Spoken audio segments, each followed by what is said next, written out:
Keith Brimacombe left an indelible impact on the University of British Columbia, the people he mentored, and the industry he studied.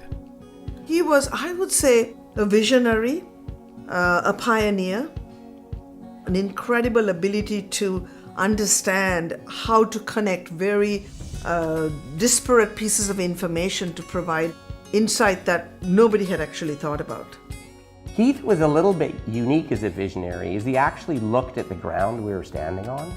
He worked with existing industries, he worked with existing technologies, and it was all about improving our understanding of those technologies.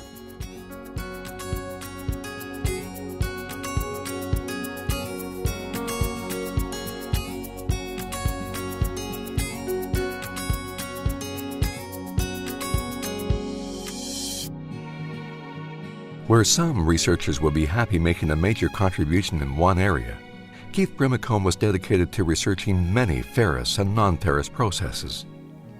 The remarkable thing is the areas I worked on with him were 2 of probably 10 areas that he was working on simultaneously. Just a remarkable intellect and capability. Many of the improvements and advances made by Keith involved processes key to the mining industry, like his work with zinc fuming and the Pierce-Smith converter. It was his approach to studying these areas that made him unique.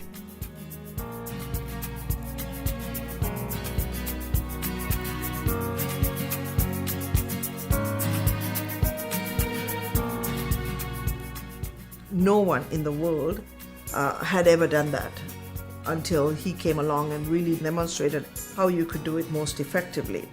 Probably his biggest contribution is in the computer modeling of continuous casting processes. And by doing that, he really greatly enhanced our understanding of how that process operates.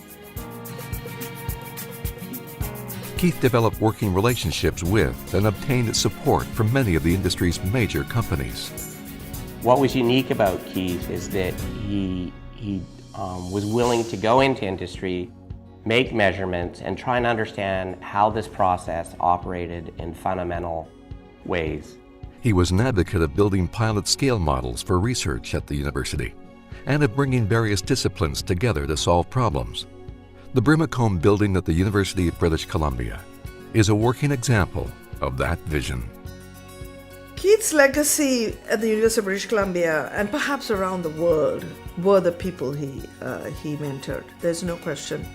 I think he probably has close to 80 graduate students that were educated by him, and many of us have gone on to have very successful careers. When I first got a chapter back from Keith, back in the day, he would edit with a red pen, and it literally looked like it was covered in blood. I used to call it the bloodletting exercise.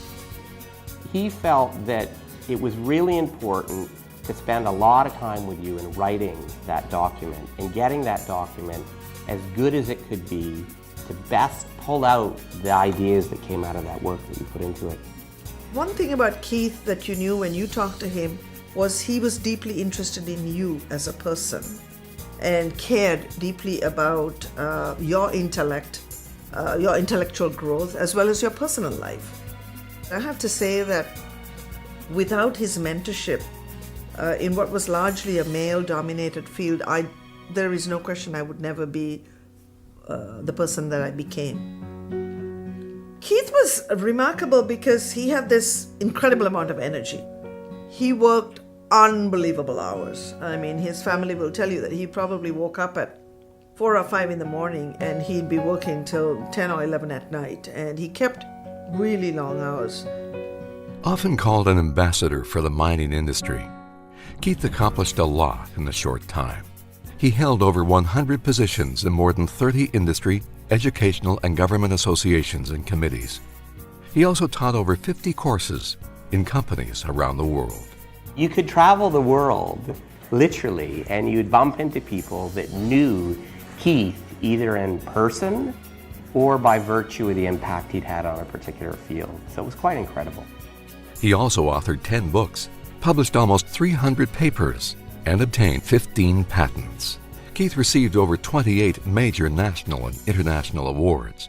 He was instrumental in obtaining several $1 million in research funding. In 1985, he established the Center for Metallurgical Process Engineering.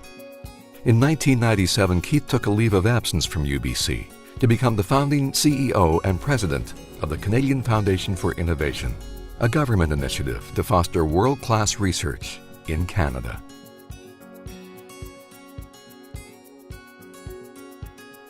Keith died young, suffering a fatal heart attack at age 54. He was born in Windsor, Nova Scotia, and raised in Rosalind, Alberta, where he developed a passion for knowing how things worked. Keith went on to gain world recognition and accomplish more than most could in several lifetimes. At UBC, he developed a culture of working with industry that is still embraced by students today. They pick up on that culture. They recognize the importance of that culture and how it's made the people that have adopted it successful. That is incredible. Almost 20 years has passed since he was doing research, and yet his influence is profound. And I think these two legacies, the transformation that he effected on the steel industry and also in metallurgical process engineering, I think are unparalleled in terms of a contribution.